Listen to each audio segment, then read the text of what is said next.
Praise the Lord. സ്നേഹമുള്ളവരെ, ഇന്ന് നാം വിചിന്തനം ചെയ്യുന്ന തിരുവചനം വിശുദ്ധ പൗലോസ് ശ്ലീഹ റോമാക്കാർക്ക് എഴുതിയ ലേഖനം 1-ാം അധ്യായം 18-ാം തിരുവചനമാണ്. മനുഷ്യരുടെ സകല ദുഷ്ടതയ്ക്കും അനീതിക്കും എതിരായി ദൈവത്തിൻ്റെ ക്രോധം ആകാശത്തു നിന്നും പ്രത്യക്ഷപ്പെടുന്നു. തിരുവചനം പറയുന്നു, മനുഷ്യർ ദൈവത്തെ അറിഞ്ഞിട്ടും ദൈവവുമായി മഹത്വപ്പെടുത്തുകയോ അവിടത്തേക്ക് നന്ദി പ്രകാശിപ്പിക്കുകയോ ചെയ്തില്ല. മറിച്ച് അവരുടെ യുക്തി വിചാരങ്ങൾ നിഷ്ഫലമായി തീരുകയും വിവേകരഹിതമായ ഹൃദയം അന്ധകാരത്തിൽ ആണ്ടുപോകുകയും ചെയ്തു. അപ്പോൾ മനുഷ്യരുടെ ദുഷ്ടതയ്ക്കും അനീതിക്കും എതിരായി ദൈവത്തിൻ്റെ ക്രോധം മനുഷ്യരുടെ മേൽ പതിക്കുന്നു എന്ന് തിരുവചനം വ്യക്തമായി പറയുകയാണ്.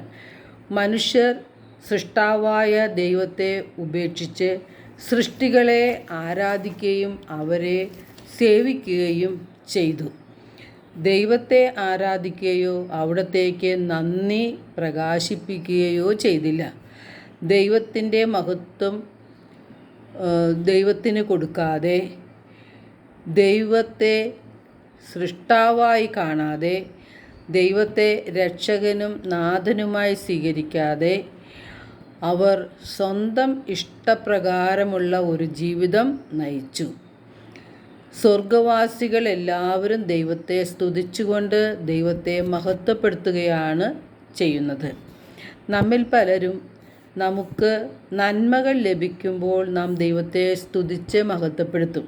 എന്നാൽ നന്മകൾ ലഭിക്കാതെ വരുമ്പോൾ, നാം ആഗ്രഹിക്കുന്ന രീതിയിൽ കാര്യങ്ങൾ നടക്കാതിരിക്കുമ്പോൾ നമ്മുടെ സ്തുതിപ്പ് നാം ഉപേക്ഷിക്കുകയാണ് ചെയ്യുന്നത്.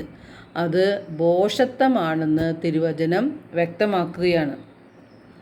നാം എല്ലാ കഴിവുകളും ഉപയോഗിച്ച് കർത്താവിനെ സ്തുതിക്കണം. കാരണം അവിടുന്ന് അതിനും ഉപരിയാണ്. ഫിലിപ്പി 4:7 സ്തുതിക്കുന്ന വ്യക്തികൾക്കുണ്ടാകുന്ന ഗുണങ്ങൾ പറയുന്നുണ്ട്. അവർക്ക് ഏറ്റവും പ്രധാനമായി ലഭിക്കുന്നത് സമാധാനമാണ്.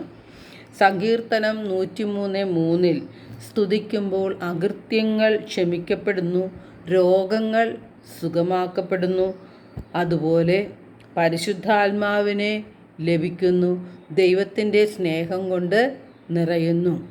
ദൈവത്തെ നാം ദൈവമായി കണ്ടുകൊണ്ട് സ്തുതിക്കുകയും ആരാധിക്കുകയും ബഹുമാനിക്കുകയും ചെയ്യണം. അപ്പോഴാണ് നമ്മുടെ ഈ ലോക ജീവിതം ധന്യമായി മാറുന്നത്. എല്ലാവർക്കും നല്ലൊരു ദിനം ആശംസിക്കുന്നു. ദൈവം നമ്മെ ഓരോരുത്തരെയും സമൃദ്ധമായി അനുഗ്രഹിക്കട്ടെ.